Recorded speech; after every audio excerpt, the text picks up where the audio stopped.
जैसे शिष्य अच्छे गुरु की तलाश में रहते हैं, ऐसे जो अच्छे गुरु होते हैं वो भी अच्छे से अच्छे शिष्य की तलाश में रहते हैं। क्यों? क्योंकि मंत्र तो ले लिया, अब शिष्य क्या कर रहा चेला? भाई गुरु मंत्र लेने के बाद उस चेला की पूरी जिम्मेदारी गुरु के ऊपर।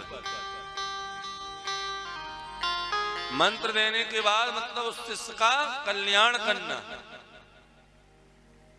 उसको गोविंद से मिलाना, वहां तक पहुंचाना, ये फिर गुरु की जिम्मेदारी हो जाती है। और मंत्र लेने के बाद भी अगर मार्ग से भटक गया तो चेला की तो दुर्गति होने ही वाली है, संग में गुरु की भी होने वाली है।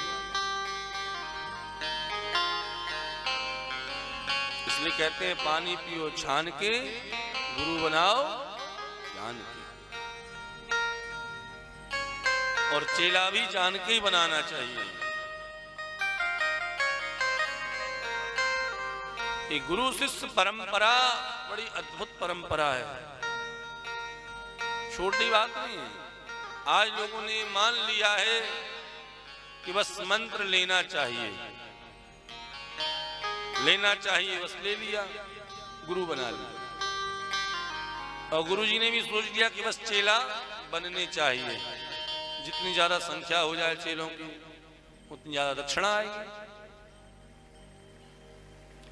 न गुरु का कल्याण होगा न चेले का कल्याण।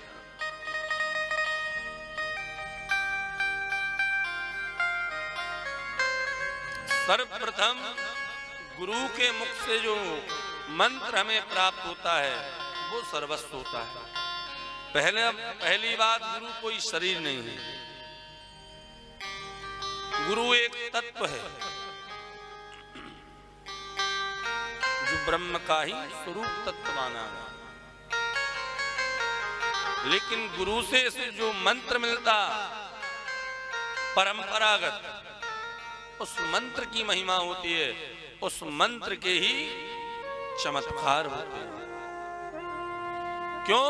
न जाने कितनी पीढ़ियों से वो मंत्र जपता हुआ चला आ रहा है, और सौभाग्य से पीढ़ी दर पीढ़ी उसी परंपरा में वो मंत्र हमें मिल गया। तो मंत्र में तो वही पावर है, वो अपना असर दिखाएगा। अब कई बार लोग गुरु बना लेते हैं तो बस अब केवल गुरु के अलावा कुछ नहीं, ये भी नहीं। वृंदावन के एक संत कहते हैं, युग पुरुष पूज्य श्री परमानंद जी महाराज बोले, गुरु एक ड्राइवर है, भगवान तक पहुंचाने का एक साधन है। जैसे हमें बद्रीनाथ की यात्रा करनी है, बद्रीनाथ जाना है, बद्रीनाथ की जो चढ़ाई है, जो मार्ग है, वो बड़ा टेढ़ा है, घूम घूम के जाना है। एक तरफ पहाड़, एक तरफ खाई है, बीच में चलना है। तो वहां जाने के लिए ड्राइवर अच्छा होना चाहिए, एकदम बढ़िया चालक चाहिए जो एकदम परफेक्ट हो, मास्टर हो गाड़ी चलाने में। तो ऐसे ही ड्राइवर की तलाश की जाती है, और जो अच्छा चालक होगा वो बड़ी सुगमता से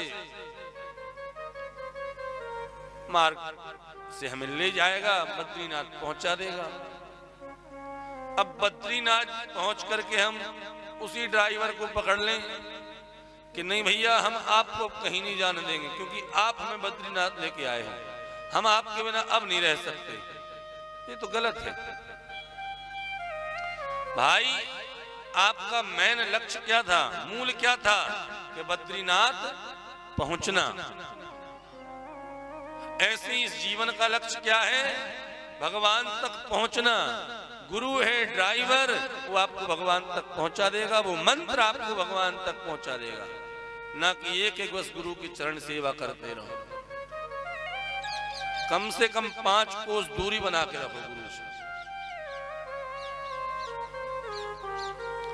नारद जी ने कहा चेला हो तो ऐसे ही हो ध्रुव जी जैसा, जिसका अखंड विश्वास है परमात्मा पर। द्वादशाक्षर मंत्र दिया, बेटा जाओ मधुबन में यमुना के तट पर इस मंत्र का जाप करो,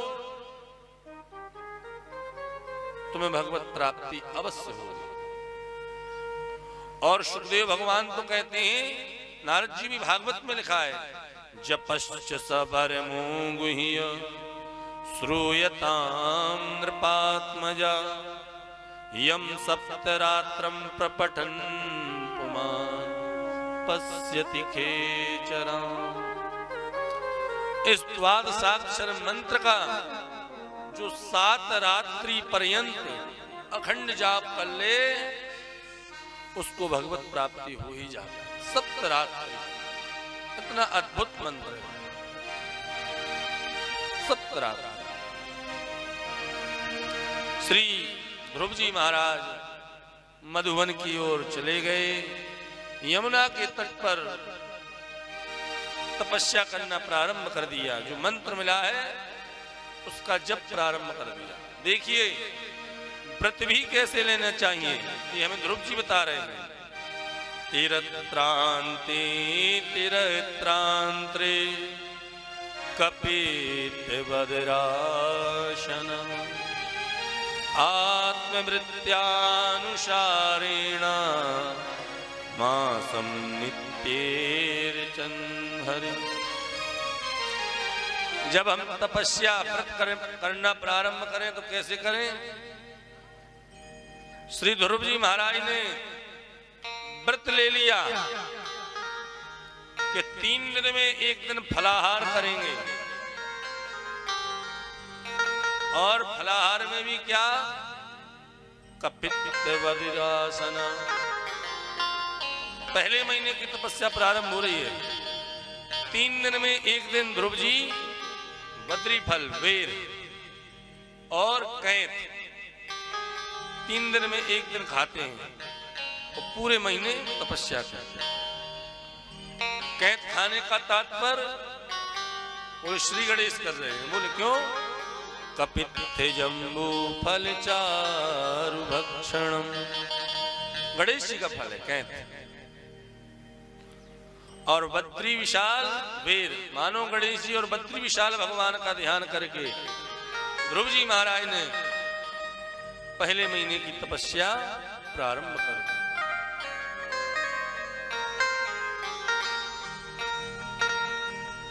ये जो कथाएं हैं बड़ी सुगम और बड़ी गंभीर दोनों हैं। ये जरूरी नहीं है कि आपने कितनी बार इस कथा को सुन लिया।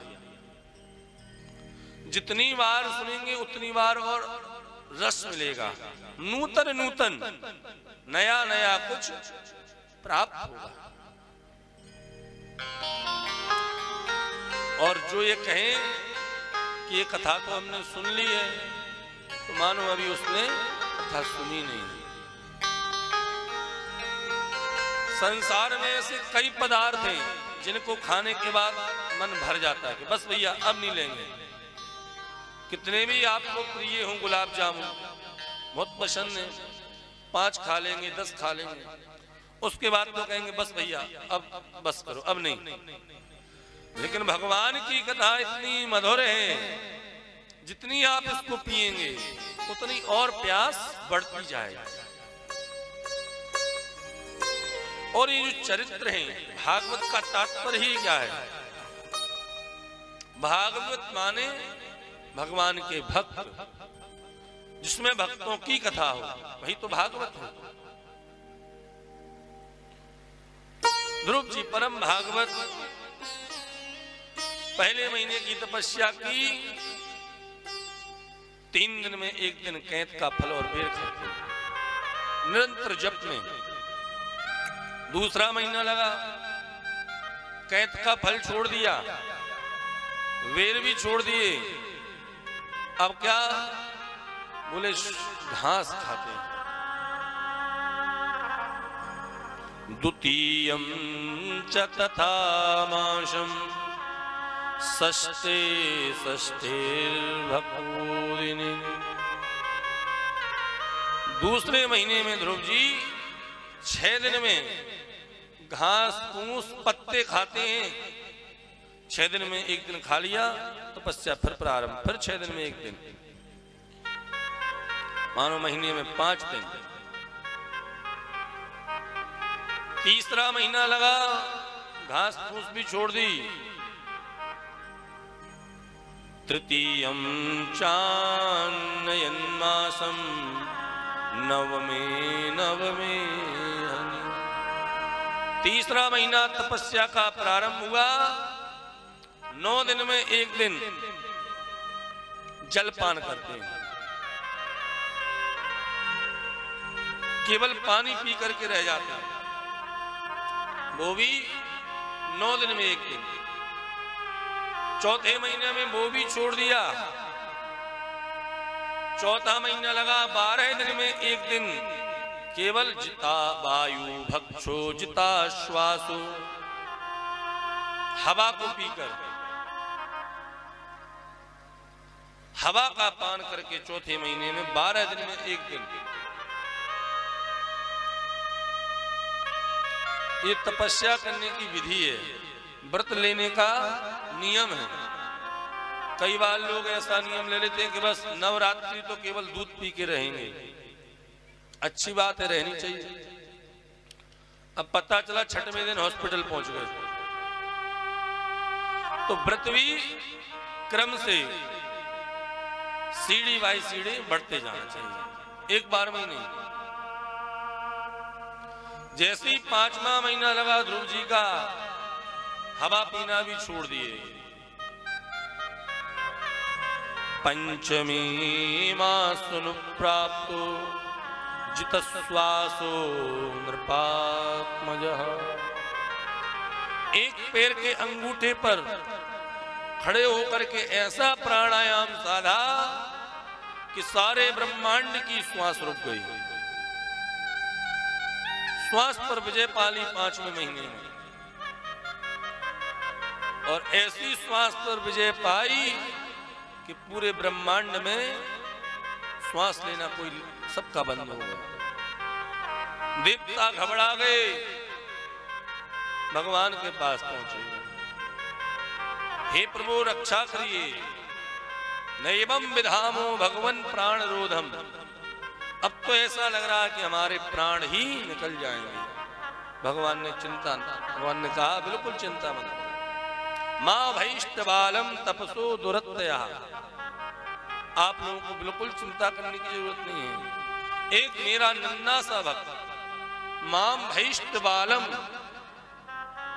मेरा छोटा सा 5 वर्ष का भक्त मेरी तपस्या कर रहा है, और जैसे ही मैं उसको जाकर के दर्शन दूंगा, आप सबकी श्वास चल जाएगी। और आज भगवान ने देवताओं से ये नहीं कहा कि मैं ध्रुव जी को दर्शन देने जा रहा हूं, नहीं।